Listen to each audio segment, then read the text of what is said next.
lights and stop. Stop and ask yourself if within the past 24 hours you have had a home-cooked meal or perhaps felt the comfort of your in-home heating system. Raised hands across the board. However, seldom does one realize the importance of feasible energy in these simple life luxuries.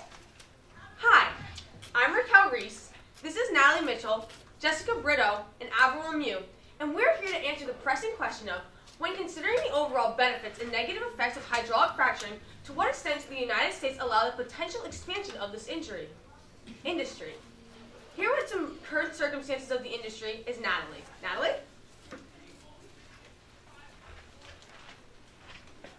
Hydraulic fracturing, better known as fracking, is the process of horizontal drilling into the Earth's crust in order to extract natural gas from shale rock. This has become increasingly more common in the United States as there's a need for sustainable energy, there's abundance of shale rock formations, and natural gas is cleaner than coal.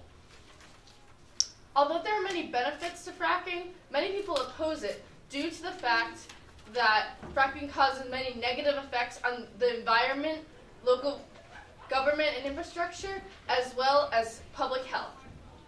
These states, shown in dark gray and black, are most risks of these negative effects due to the fact that there's a large amount of fracking wells within them.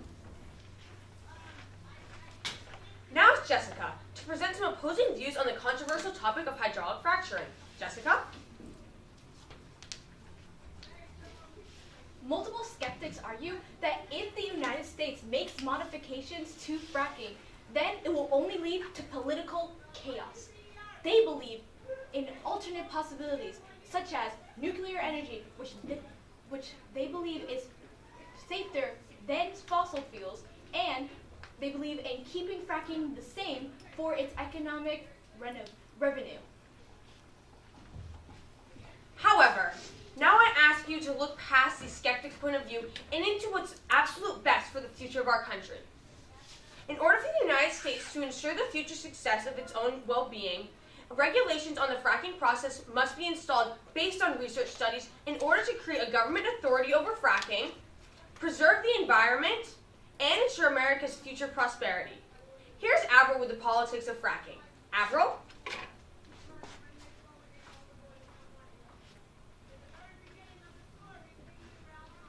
According to Charles Davis, a professor of political science, there are still many opportunities to research fracking. Some of these include the economic, political, and cultural factors that will affect policies made for fracking.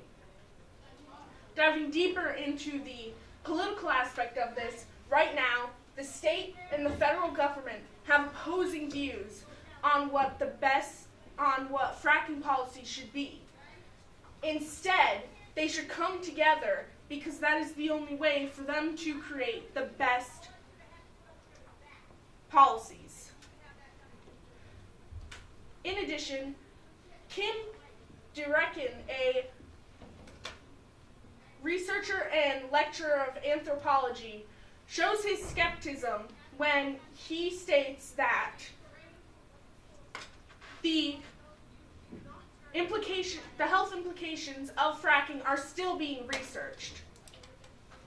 It is then proposed that there should be government-funded research that will lead to regulations and in all stop the negative health effects of fracking. In representation of environmentalists is Jessica, looking through fracking through the environmental lens. Jessica? Fracking has caused a copious amount of methane to be released into the air, thus causing air pollution.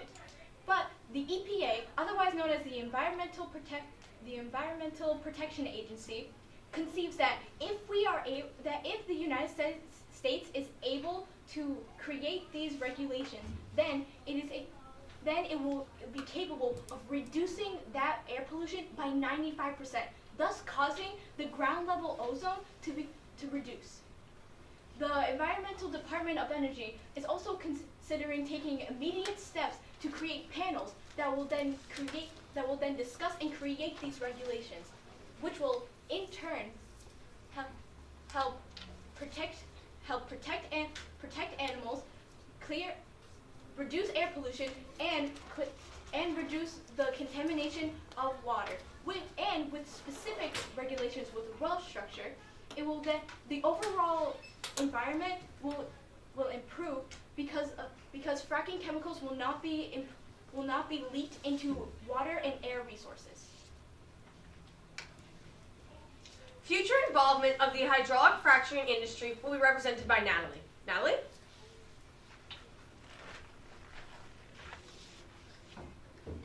The biggest threat of the fracking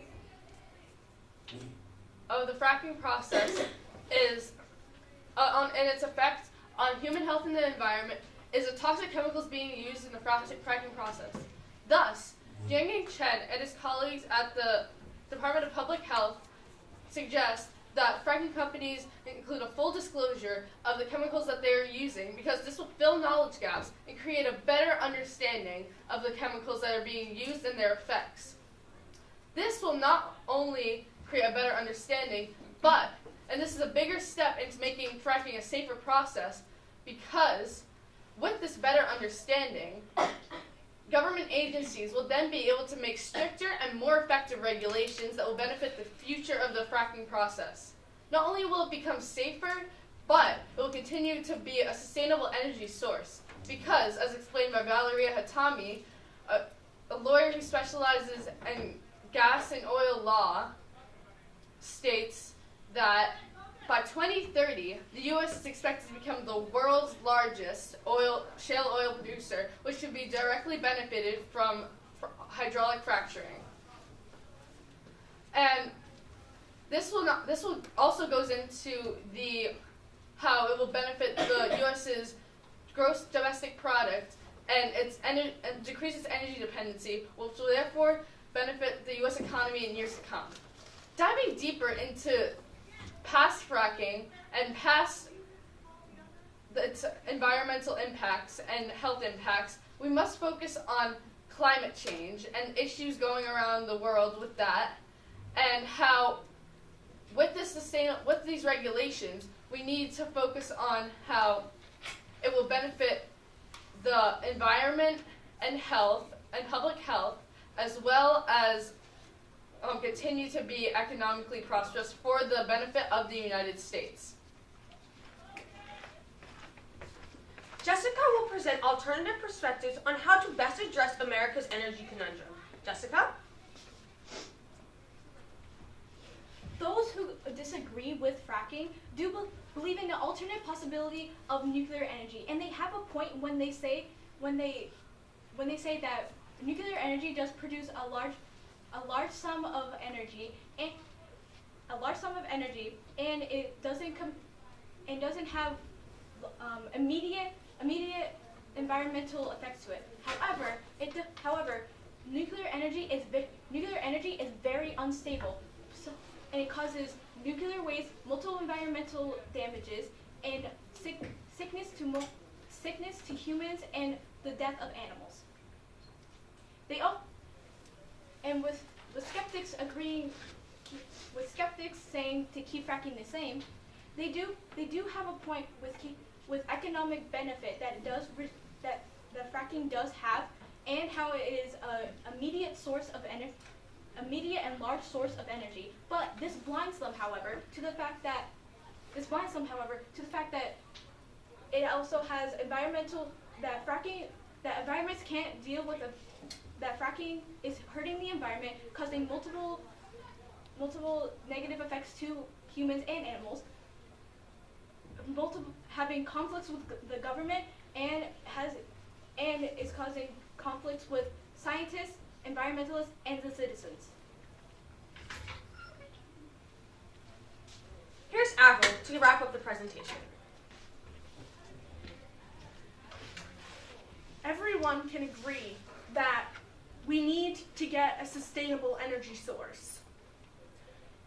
In order to do that, we need to think like this guy, and think about how to make regulations that will improve the government's involvement with the policies, with making policies, will protect and conserve the environment, and that will make sure that the U.S. is successful in the future. With putting the solution into consideration, we will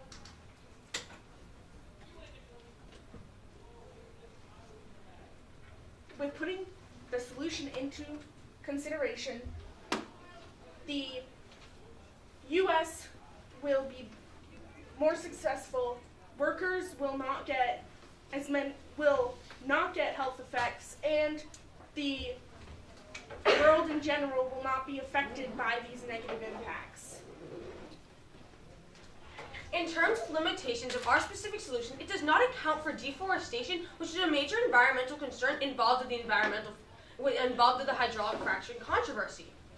There is a chance of failure in the research process. As with any area of science, research conclusions may not point to what the United States would like to see. Also, time is a major concern due to the fact that time that would be put into these research processes would leave room for the environmental impacts of fracking happening as a result of fracking's current state to continue to negatively affect America. Therefore, government involvement from federal, state, and local legislatures is necessary. Fracking companies must be cooperative throughout this process, and in order to achieve these fracking goals of developing these proper regulations, different people such as researchers in environmental science and science overall must cooperate and indulge in improving the certain research studies that currently exist to develop a baseline for the regulations that we must put into place. Although this may seem like a lot of work, if you think about it in terms of neighborhoods no longer inhaling cancerous toxins and neighbors no longer drinking from contaminated water sources, it is completely worth it. Now is the time to investigate. It is the curiosity of those around us that will inspire government action and preserve not only our nation, but the world overall.